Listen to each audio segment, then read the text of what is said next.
Miss হবে না আপনার পছন্দের টিভি শো। দেখুন জি5 অ্যাপে একদম ফ্রি। ওম অপবিত্র পবিত্র বা সর্বাবস্থাঙ্গত বিবাহ যশ্বরের পুণ্ডরীকাক্ষ সভ্যন্ত সূচি ওং মঙ্গল মঙ্গলে শিব সর্বাত্ম সাদিকে স্বর্ণে তম্বকে গৌরী নারায়ণী নমস্তুতে। গেলবার এই সুবচনী পুজো নিয়ে আমি তো কম ধ্যাষ্টম করিনি, কিন্তু একদিন পর এইসব ধ্যাষ্টম আবার শুরু করার কোনো মানে হয় তুমি বলো তো মা? মা তুমি কিছু বলছো না কেন? আমি বললে কোনো লাভ হবে না।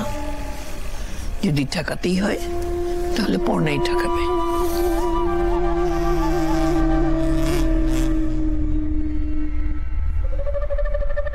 রুচিদি, আগের বার না বৌদি ভাই রাজি হয়নি ব্রতটা করতে, খুব দুঃখ পেয়েছিল মায়ের আচরণে।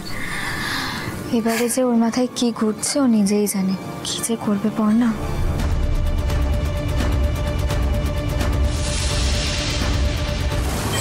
সৃজন, তুমি এবারে এই আংটিটা নাও। সৃজন, ওই আংটিটা তোমার কুচি বরাবর নিচে ফেলবে। যদি ডান পায়ে পড়ে তাহলে ছেলে হবে, আর বাঁ পায়ে পড়লে মেয়ে হবে। এটাই আমাদের বিশ্বাস আর কি।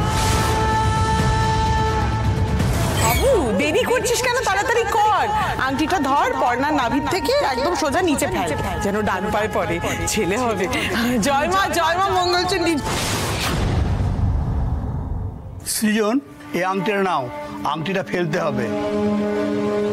তোমরা এবার উঠে দাঁড়াও।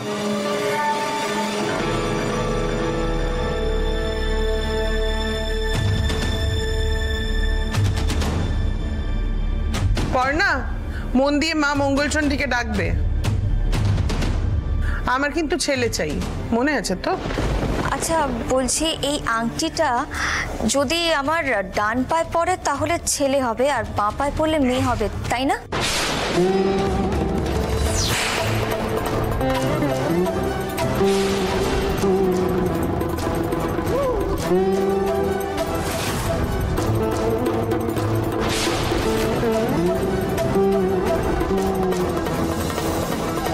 হ্যাঁ ঠিকই বলেছো, কিন্তু তুমি কি করে জানলে?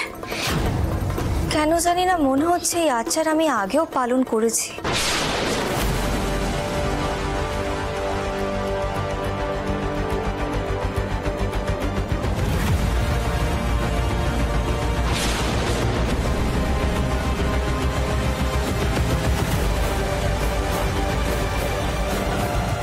মেজো খোকা, এমন বলেছিলাম না এমনি এমনি করে ওর একটু একটু মনে পড়বে।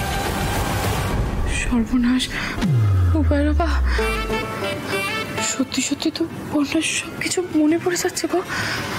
পর্ণার ছেলে হবে না মেয়ে হবে তা তো জানি না, আমার জেল হবে সেটা পাক্কা। আমি কিন্তু বারবার বলছি, সবার সামনে আবার ডেকে টেকে যেও না, বুঝতে পেরেছো? এই বুয়া বাবা, তাহলে চলো, চোখের সামনে থাকবো না বাবা, প্রসাদ খেতে আবার আসবো। চলো বাবা। নে বাবু, অনেক হয়েছে, এবারে আংটিটা ফেল।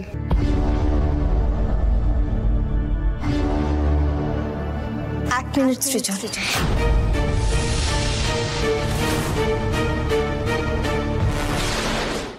জি5 ডাউনলোড করুন আর সব এপিসোড দেখুন একদম ফ্রি।